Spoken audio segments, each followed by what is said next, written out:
मुल्क अंदर गाठे तोड़ महंगाई। स्टेट बैंक नई मॉनेटरी पॉलिसी जो ऐलान कंदे ब्याज जी शरह में 1% वाध करे छॾी।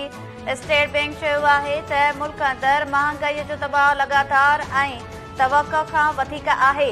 तंहिं करे ब्याज जी शरह 15 मां वधाए 16% कई वई। नई मॉनेटरी पॉलिसी ईंदड़ 2 महीननि लाइ हूंदी।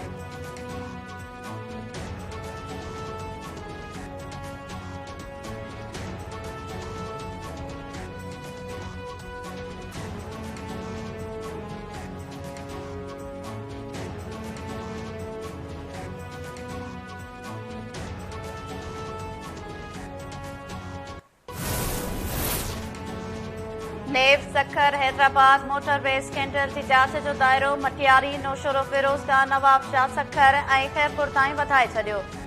नौशरो फिरोज जे अॻोणे डीसी रेवेन्यू ऑफिसर्स ऐं नवाब शाह जे ऑफिसर्स जो रिकॉर्ड तलब। नेब कमिश्नर सखर के ख़त लिखी NHA पारां ॾिनल रक़म जा तफ़सील बि तलब करे वरिता।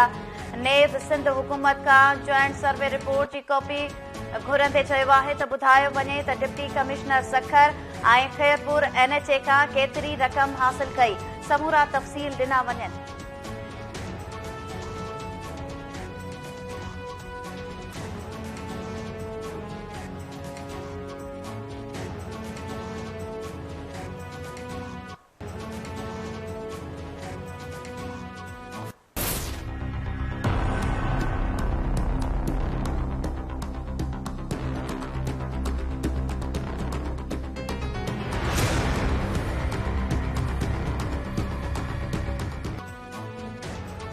Sukkur Hyderabad motorway mega corruption case की जांच जारी। नौशरो फिरोज के DC ऑफिस से नेब खां पोइ FIA जो भी छापो।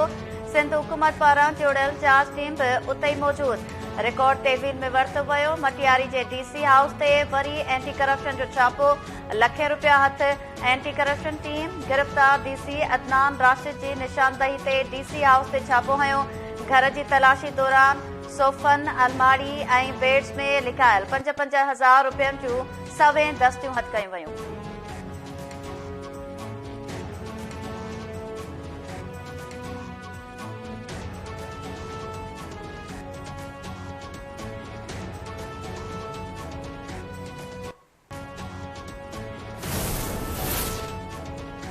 Sukkur Hyderabad motorway mega corruption case साम्हूं अचण खां पोइ सिंध हुकूमत जो एक्शन।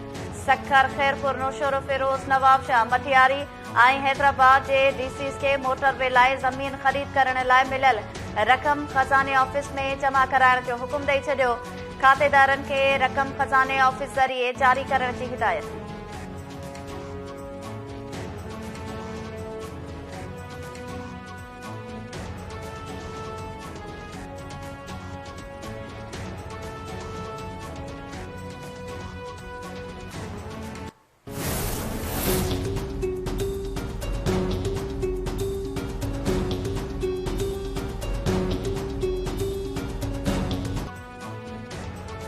सिंध हुकूमत नौशरो फिरोज से फरार थियल DC ताशफीन आलम की जाइ ते अञा ताईं नओं DC मुक़रर न कयो।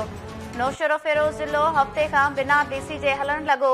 छापनि ऐं गिरफ़्तारियुनि जे ख़ौफ़ सबबि 5 तालुकनि जे असिस्टेंट कमिश्नर्स ऐं मुख़्तियारकारनि बि ऑफिसनि में अचण छॾे ॾिनो। कमकार लाइ ईंदड़ शहरी परेशान।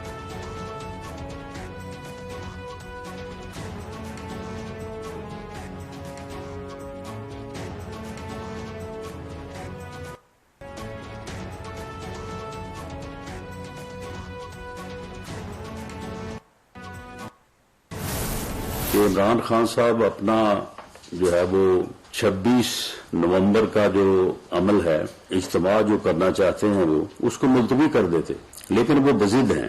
तमाम इंटेलिजेंस एजेंसीज ने रेड अलर्ट के तौर पे इस इज्तिमा के मुतल्लिक हुकूमत को आगाह किया है कि इससे कोई भी दहशतगर्द तंजीम या दहशतगर्द जो है वो फायदा उठा सकता है। आपकी अपनी जान को भी जो है खतरा लाहक है। पहले आपने लॉन्ग मार्च किया, अब इसका कोई मकसद तो है नहीं। इमरान खान साहब आपको पिंडी से इलेक्शन की तारीख नहीं मिलेगी। अब आपको इस्टेब्लिशमेंट इलेक्शन की तारीख नहीं लेके देगी। लेकिन एस्टेब्लिशमेंट जो है वो अब इस बात के ऊपर एज इंस्टीट्यूशन फैसले के ऊपर खड़ी है कि वो किसी कीमत पे भी अपने आईनी रोल से ना पीछे हटेगी, ना उससे जो है वो बाहर आएगी। आप सियासत में वापस आएं, आप सियासतदान बने, अब इस जिद को छोड़ें, इसमें आप किसी सूरत जो है वो कामयाब नहीं हो सकते। इमरान साहब पिंडी मां अवां खे इलेक्शन की तारीख़ न मिलंदी ऐं नई एस्टेब्लिशमेंट अवां खे तारीख़ वठी ॾींदी। सियासतदान थियो ऐं सियासी क़यादत सां वेही ॻाल्हियूं करियो। वफ़ाक़ी घरू वज़ीर राणा सनाउल्लाह पीटीआई सरबराह खे लॉन्ग मार्च ख़त्म करण की तजवीज़ ॾेई छॾी। इमरान खान जे सुभाणे वारे जलसे में दहशतगर्दी जो ख़दशो बि ज़ाहिर, खेसि जलसो बि मुलतवी करण की सलाह। इस्लामाबाद में प्रेस कॉन्फ्रेंस कंदे राणा सनाउल्लाह चयो त एजेंसियुनि जी रिपोर्ट मूजिब इमरान खान खे ख़तरो आहे, तंहिं करे खेसि सुभाणे वारो जलसो न करणु घुर्जे। वक़्त खां अॻु चूंडूं आम चूंडूं कराइण जो को बि इरादो नाहे। सियासतदाननि विच में ॻाल्हियुनि सां ई डेडलॉक ख़त्म थींदो।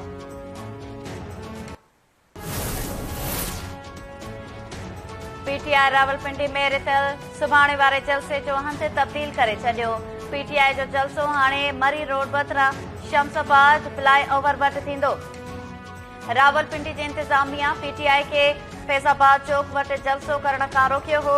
शमसाबाद वटि स्टेज जी तयारी जारी, कारकुननि लाइ मरी रोड ते खेमा बस्ती बि क़ाइमु कई वई।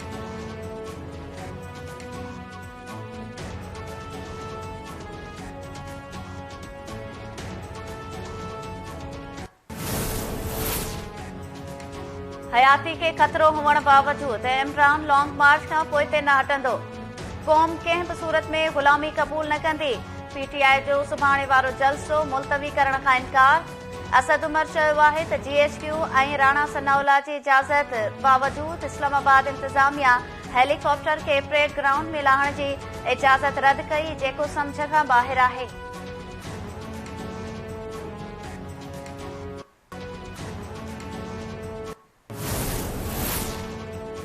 Army chief general Qamar Javed Bajwa जी रिटायरमेंट ऐं जनरल आसिम मुनीर जी आर्मी चीफ तौर मुक़ररीअ जो नोटिफिकेशन जारी। जनरल कमर जावेद बाजवा 29 नवंबर ते ज़िम्मेवारियूं नई army chief general Asim Munir हवाले कंदो।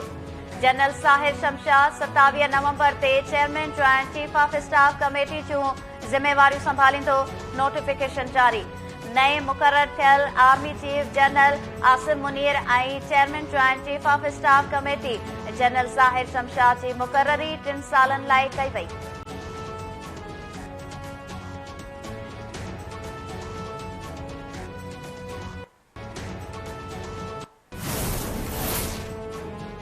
सुभाणे रिटायर थींदड़ chairman joint chief of staff committee general Nadeem Raza J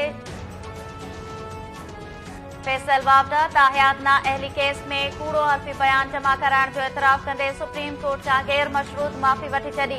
supreme court Faisal वावदा जी माफ़ी क़बूल कंदे संदसि ताहियात ना अहली ख़त्म करे छॾी। फैसल वावदा अदालत में पेश थी बिटी शरीयत बाबति कूड़ो बयान हल्फी जमा कराइण जो एतराफ़ कयो ऐं गैर मशरूत माफ़ी वरिती। अदालत फैसल वावदा जे एतराफ़ ऐं माफ़ी बाद संदसि ताहियात ना अहलीअ खे 5 सालनि जी ना अहलीअ में तब्दील करे छॾियो।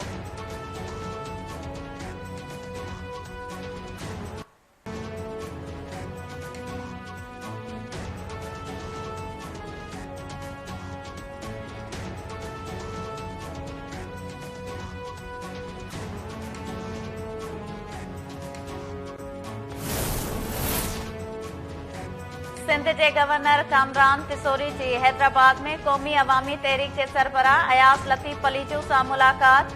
सूबे जी सियासी सूरत हाल ऐं ॿियनि मामलनि ते ख़यालनि जी ॾे वठि। अयाज़ लतीफ़ अली जो चयो त सिंध अञा ताईं ॿुॾल आहे। गवर्नर सूबे मां पाणी कढाइण लाइ किरदारु अदा करे। फौरी तौर शफ़ाफ़ मकानी चूंडूं बि करायूं वञनि। गवर्नर सिंध कामरान तिसोरी चयो त असांजी कोशिश आहे त सिंध खे अमन इंसाफ़ ऐं रवादारीअ जो मर्कज़ बणायूं। सिंध ऐं मुल्क जी ख़ुशहालीअ लाइ सभिनी खे किरदारु अदा करणो पवंदो।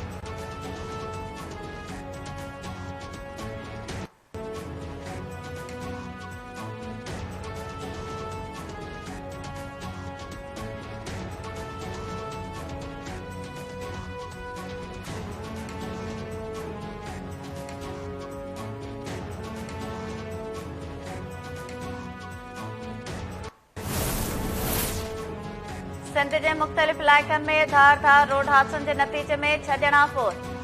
मंसूराबाद भरिसां इंडस हाईवे ते मोटरसाइकिल ऐं वैन में टक्कर जे नतीजे में 3 ॼणा हयाती विञाए वेठा। खिपरो लॻ बिटो वाटर वटि मोटरसाइकिल ऐं वैन में टक्कर सबबि नौजवान फोत। मलीर में 2 धार रोड हादसनि में 2 नौजवान फोत थी विया।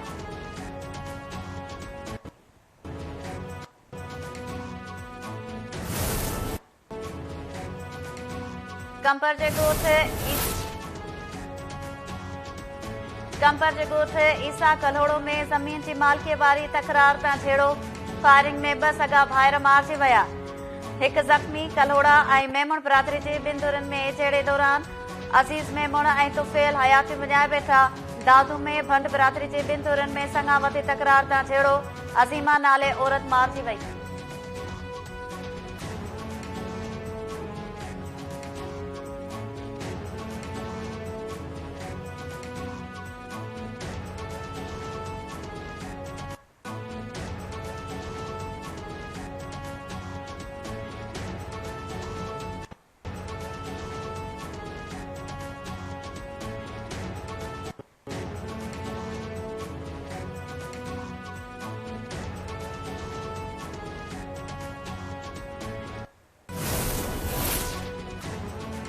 कंदकोट जी गिरड स्टेशन के बाह लगी पई। एसडीओ सिडको समेत 3 मुलाजिम सड़ी जख्मी। एसडीओ हाकिम अली बहलकानी, हबीबुर रहमान नूनारी ऐं निज़ाम खोसो जख्मी हालत में अस्पताल मुंतकिल। गिरड स्टेशन के बाह लगण सबब कंदकोट जे मुख़्तलिफ़ इलाइक़नि में बिजली जी फराहमी मुअत्तल थी वई।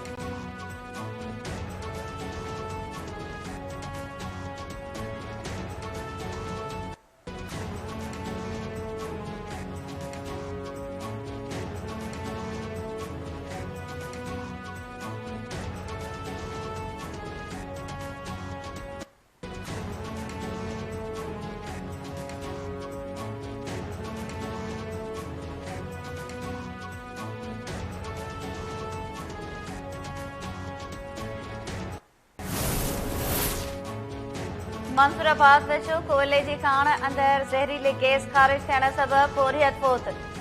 ज़हरीली गैस ख़ारिज थियण सबबि शांगला वासी जोड़े सयो सुल्तान पठान दम ॾिनो।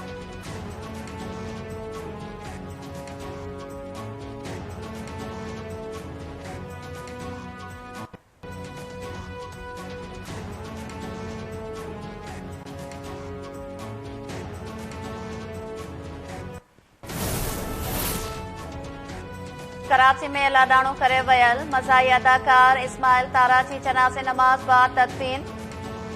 जनाज़े नमाज़ में सूबाई वज़ीर सईद गनी ऐं ॿियनि शिरकत कई।